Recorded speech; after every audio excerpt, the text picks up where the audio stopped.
Chorvachilik, hamkorlik va samara.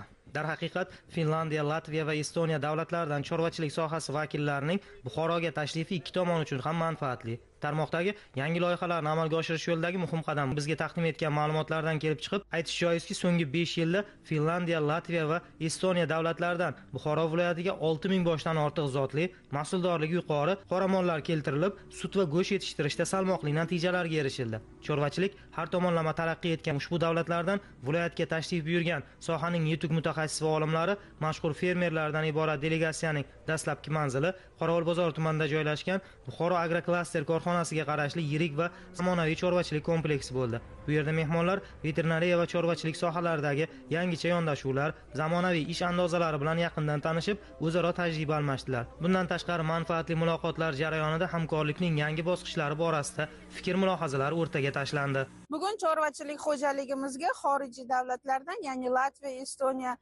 hamda Finlandiyadan chorvadorlar tashrif buyurishgan. Aynan ular mana shu chorvachilik parvarishi bo'yicha xorijiy davlatlardan, Yevropadan bizning mamlakatimizga import bo'lgan xorijiy qoramollarni parvarishlash sharoiti, ularni yanada rivojlantirish masalasida tashrif buyurishgan hamda bizni bugun Buxoro agroklaster chorva MChJ tomonidan ularda shu masala, ya'ni chorvachilikni yanada rivojlantirish, naslchilik sohasini yanada kengaytirish, serqirra, ya'ni xo'jalik foydali belgilari yuqori bo'lgan naslli qoramollarni yo'nalishini keng miqyosda bizni chorvachilik kompleksimizda kengaytirish masalasida muhokamalar olib borilmoqda.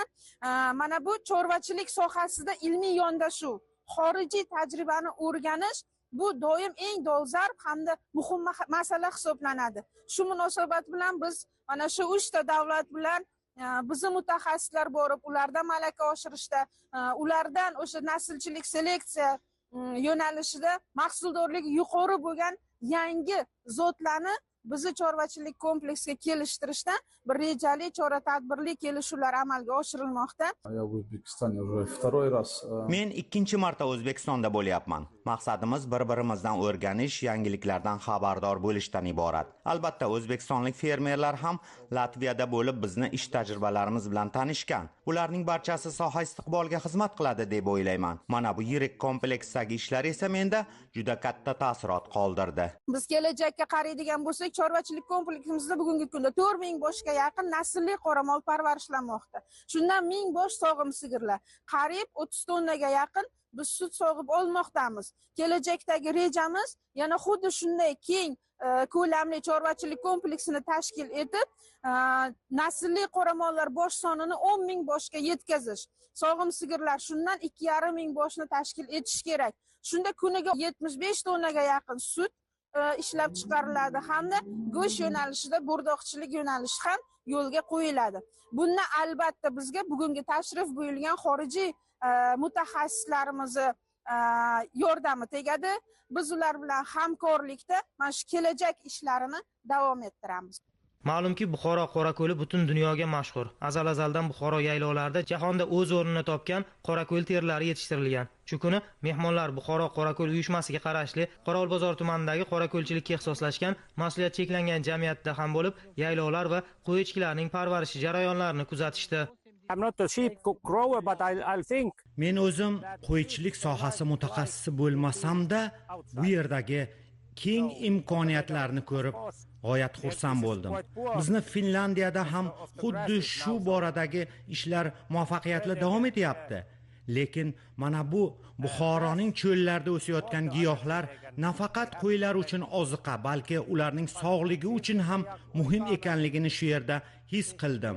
Demak, bu sohaning istiqboli oydindir. Finlandiya davlatidan, Latviya hamda Estoniya davlatlaridan chorvador mutaxassislar kelib, viloyatimizda chorvachilik yo'nalishida amalga oshayotgan loyihalarning samaradorligini, choramollarni oziqlantirish bazasini hamda ratsioni bo'yicha amalga oshirayotgan ishlarimizni joyida o'rgandi.